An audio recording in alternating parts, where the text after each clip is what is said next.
Good afternoon. Hi, my name is Vicki, and we're here at the Naval Aviation Museum Foundation for story time this afternoon.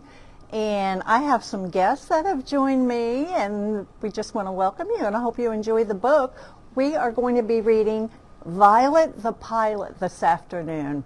It's one of my favorite books. You might not think women can become pilots, but they sure can. So how about if we get started?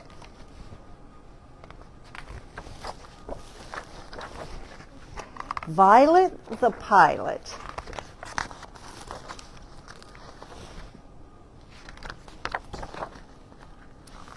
There's Violet in the tree.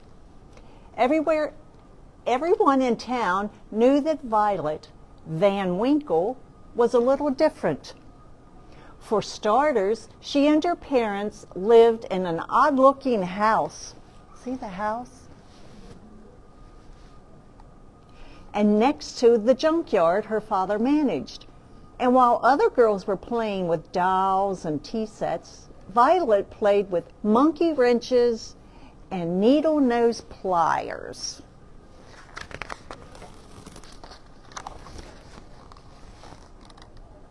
Violet was a mechanical genius. By the time she was 2, she could fix almost any broken appliance in the house.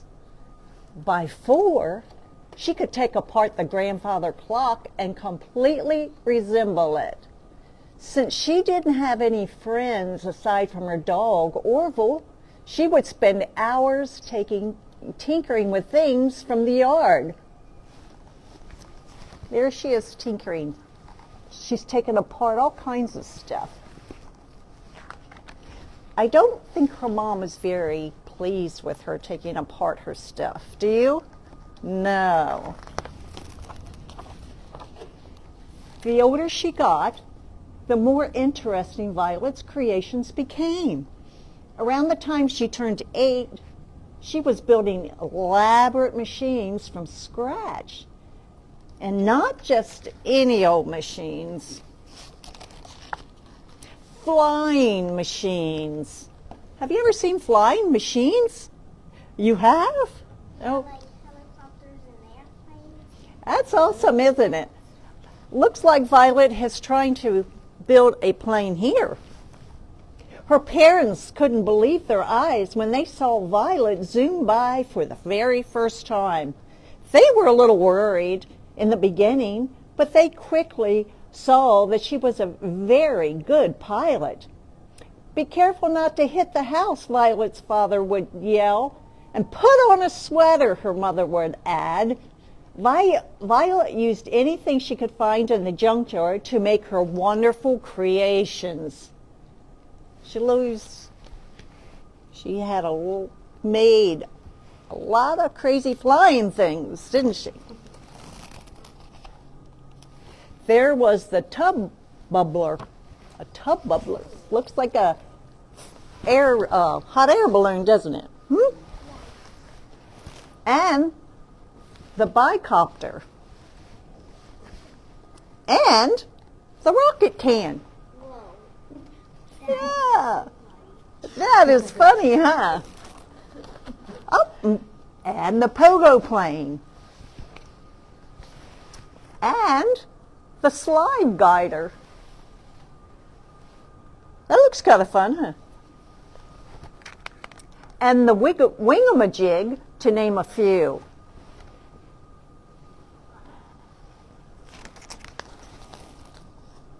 Violet's engineering was pretty sound. The only real hazards were tall trees and piles of junk in the yard and bugs in her teeth. Oh, I guess we need to be sure to tell her to wear a scarf around her face so no bugs don't get in there. Kids at school would see Violet eating lunch alone and make fun of her because of her strange books and greasy overalls.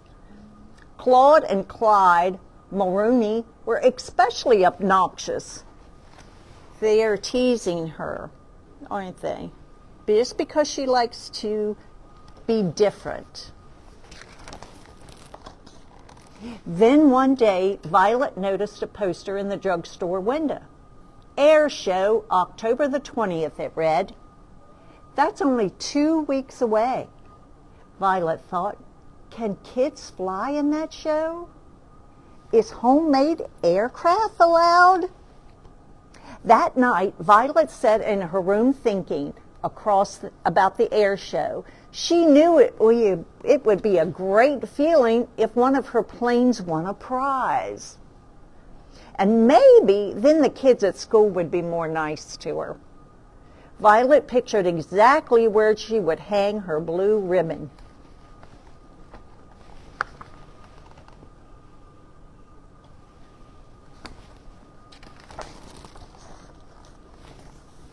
She and Orville spent the next few days continually combing the junkyard for just the right materials. When they had collected a giant pile of stuff, the building began.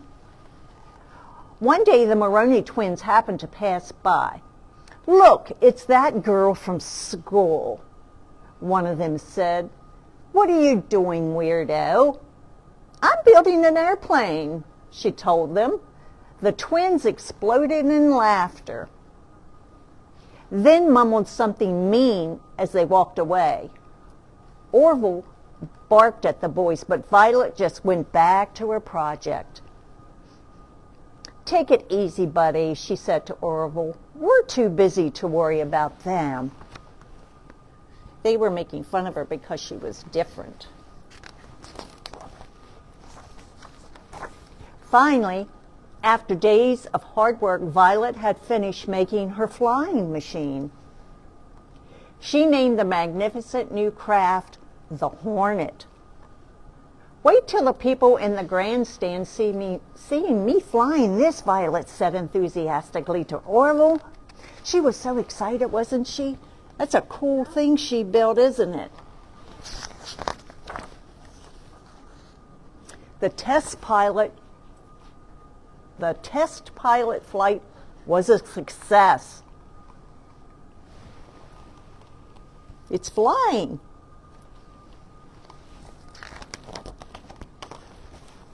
On the day of the big air show, Violet took off, bursting with excitement. Her parents' faces had beamed with pride when they wished her luck, and she thought about that as she flew through the clear autumn sky. She calculated that their trip would take about 20 minutes. She would arrive just in time for the start of the air show. Suddenly, something caught Violet's eye. In the river below, a group of people were waving frantically. Violet lowered her altitude to get a better look. A troop of Boy Scouts had run into trouble while canoeing, and Violet knew she had to help fast. Looks like they're drowning, and they're calling for help, isn't it?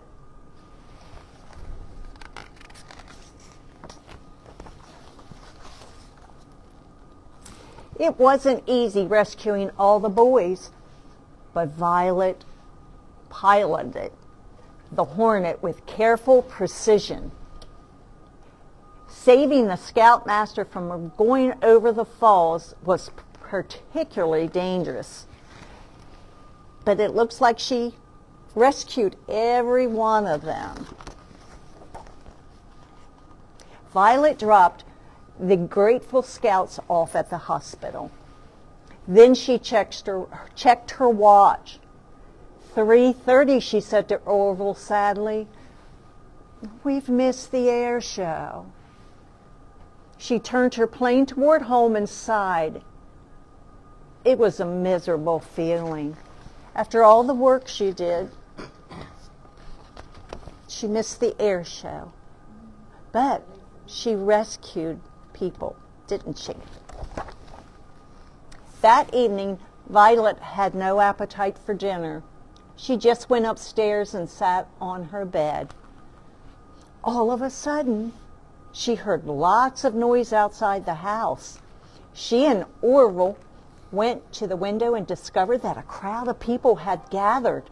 Someone spotted her. "There's Violet," the boy shouted jubilantly. "There's our hero." Look at all the Boy Scouts are out there. She was a hero because she saved all the boys and the Scoutmaster from going over the falls.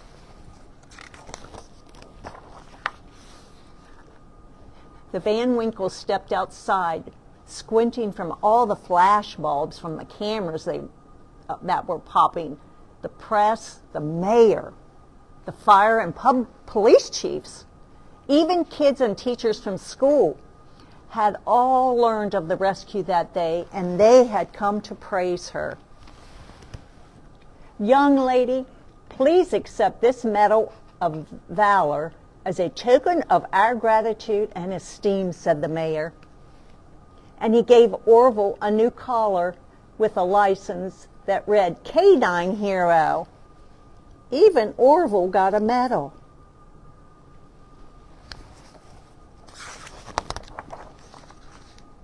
From that day on, Violet's parents let her fly whenever she wanted to, but her mom still made her wear a sweater.